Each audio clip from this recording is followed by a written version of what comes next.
Ćao svima, u današnjem tutorialu ću pokazati kako napraviti Facebook stranicu.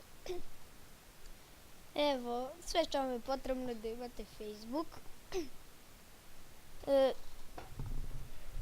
Sada uđete ovdje i napravi stranicu. I sada za šta hoćete. Već ću sad da napravim Taman Serbia tutorial.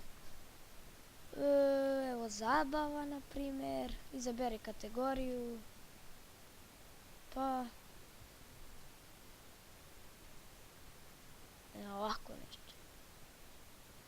Evo, TV kanal, ime Serbian Tutorials. Sad ovdje počni. Sad čekate malo. Sad, evo tu. Ovo možete da preskočite. I ne morate. No, to možete da dodate ili dodate s ovim sajta. Nema veze, ja ću preskočiti to sada. Dodaju omiljeno. Da, sljedeće. Idete. Ovo samo preskočite. I evo, to je to, sviđa mi se. Evo ja mogu.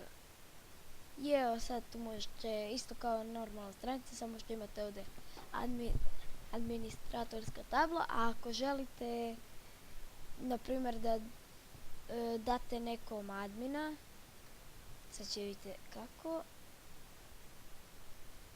pošto ste vi već admin,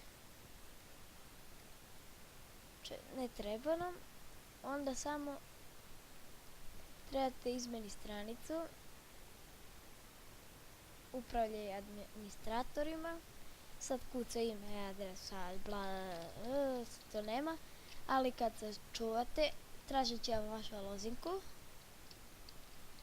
i kad uvijek stavite u stvari da bude nešto, ne kreator, nevratni moderator ili ova 3 kreator, jedino ako imate povjerenja u to vašeg druga ili drugarice.